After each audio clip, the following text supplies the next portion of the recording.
Uma decisão do plenário do Tribunal Superior Eleitoral, TSE, ao derrubar uma liminar que suspendia a cassação dos mandatos de 3 vereadores no município de Cajobi, no interior de São Paulo, representa um balde de água fria na agenda de vereadores de cidades do Ceará que foram afastados das câmaras após a constatação de fraudes com o uso de candidaturas femininas laranjas nas eleições de 2020.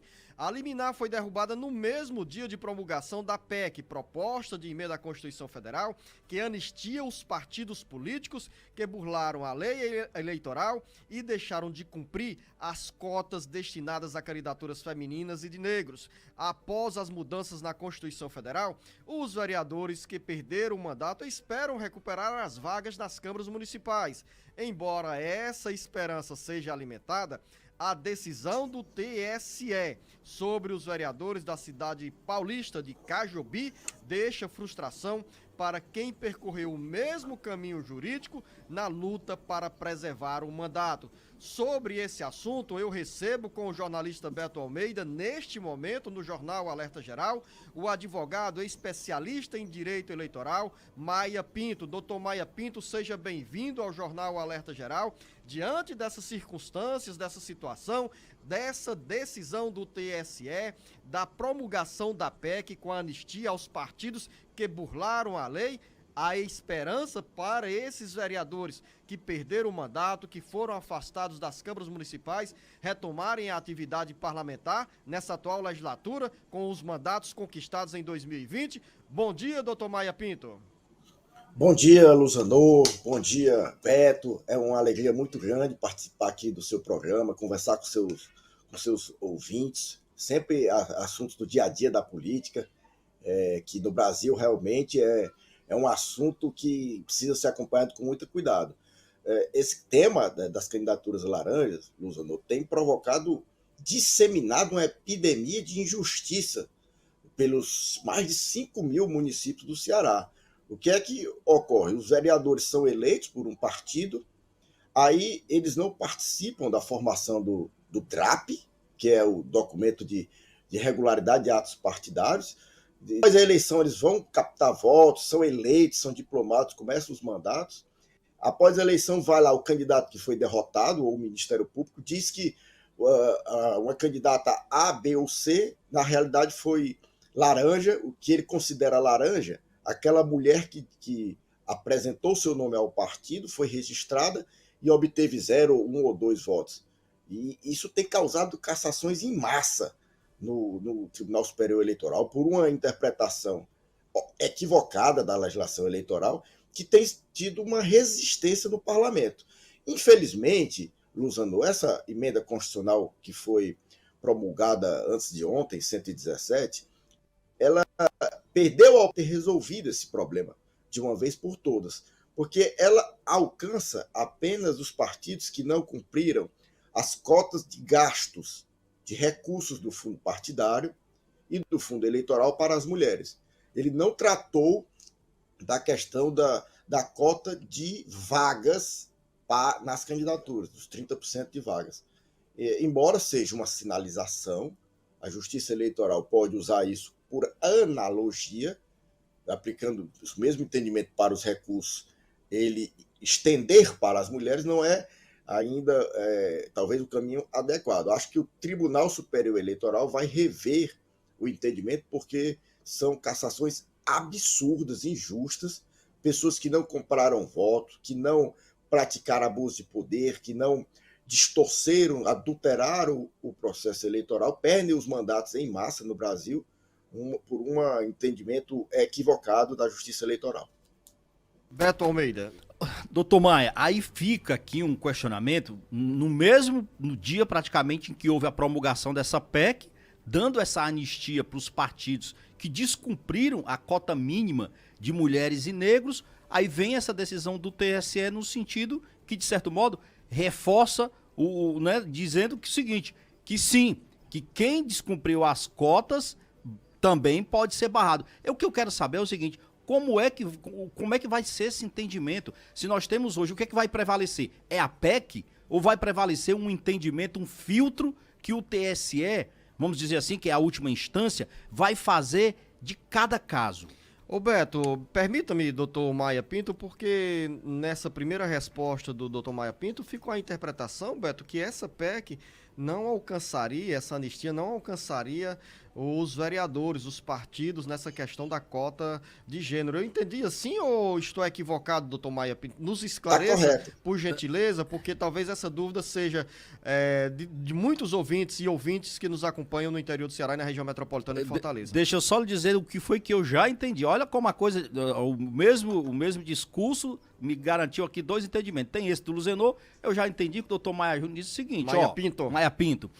Desculpe, que na realidade atinge o entendimento dos partidos que não aplicaram as vagas corretamente. No entanto, não atinge os partidos que, por exemplo, lançaram mulheres e não dentro daquela cota necessária ou até utilizaram mulheres laranjas. É isso mesmo?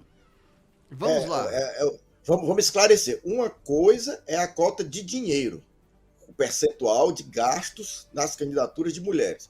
O dinheiro, o recurso público é que foi tratado na PEC.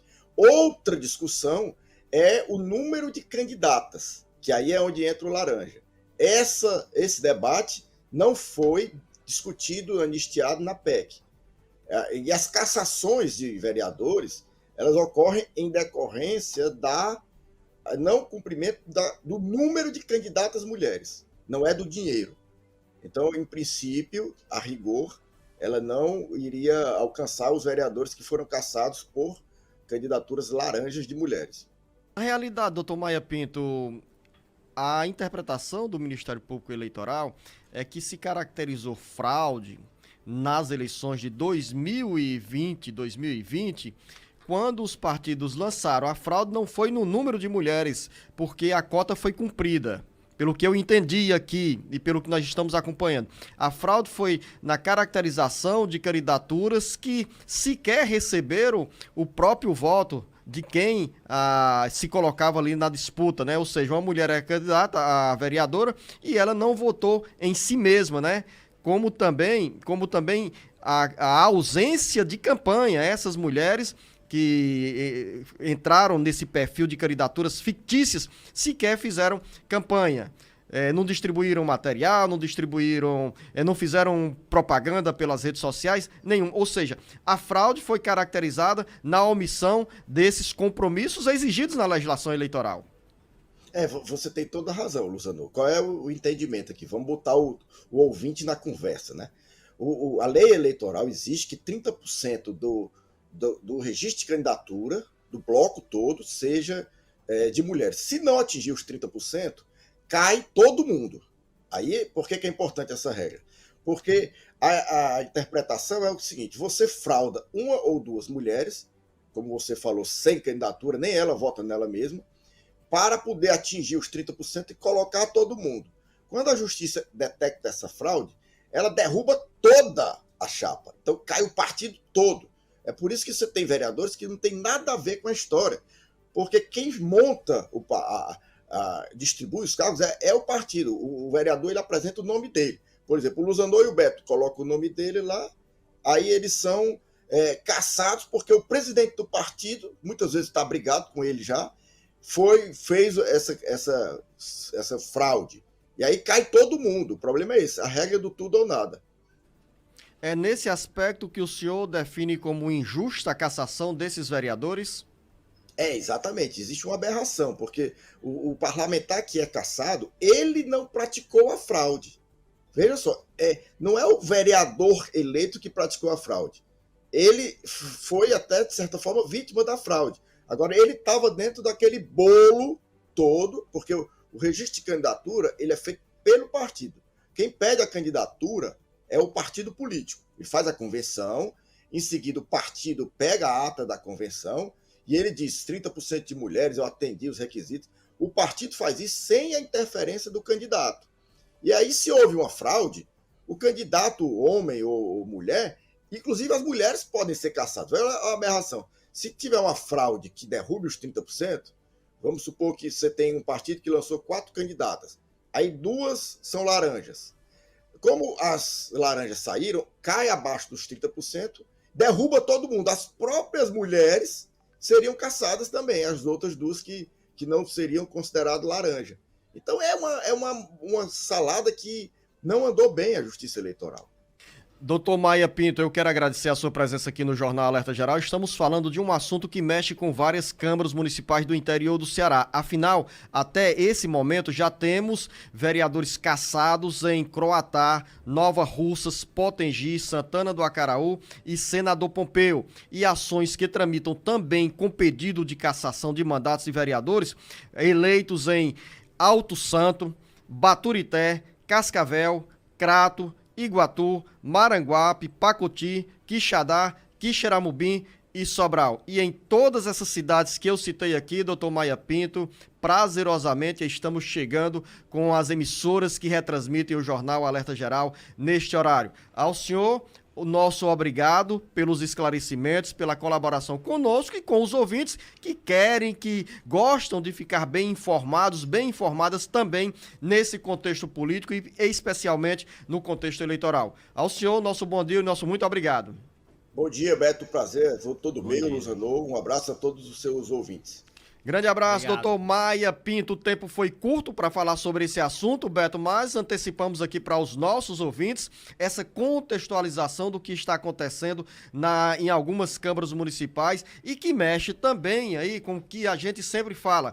As mulheres precisam ser estimuladas a entrar na vida política e disputar mandatos eletivos, mas sem essa de cometer os mesmos erros que o machismo cometeu ao longo da história na política. E a gente vai precisar voltar com certeza, Luciano, a esse assunto, porque ainda virão muitas outras decisões, inclusive da Justiça Eleitoral, e a gente vai comentar sobre isso. Eu quero só responder aqui a uma pergunta de ontem do programa, porque o vereador de Iguatu, deixa eu ver o nome dele, o vereador João Torres, Luciano, nos fez uma pergunta acerca daquele evento que houve na Assembleia Legislativa, discutindo a questão dos provedores de internet, com a Enel, com a utilização dos postes da Enel e a tentativa aí de cobrança de tarifa, né, no posteamento, no uso dos postes. E ele fez uma pergunta que era a seguinte: a Enel paga algum imposto aos municípios por utilizar espaços públicos para a colocação dos postes? A resposta da Enel é que não. Não existe cobrança de impostos feitas à Enel para os postes. O posteamento dentro do território municipal. Não existe, tá? Essa é a resposta que nos foi dada pela Enel. O que existe é uma lei que nem é local, que nem é estadual, mas é uma lei federal que estabelece que as empresas distribuidoras de energia, essas sim, Luzenor, podem cobrar das empresas provedoras de internet, das empresas de telefonia ou de qualquer outro tipo de serviço que faça uso dos postes, elas podem cobrar pela tarifação no uso desses postes. Bom esclarecimento. E ao João, que é vereador no município de Iguatu, que nos trouxe esse questionamento e uma boa pauta que nós vamos, João, buscar outras informações, mas a informação que o Beto já nos antecipou aqui é oficial, dada pela Enel.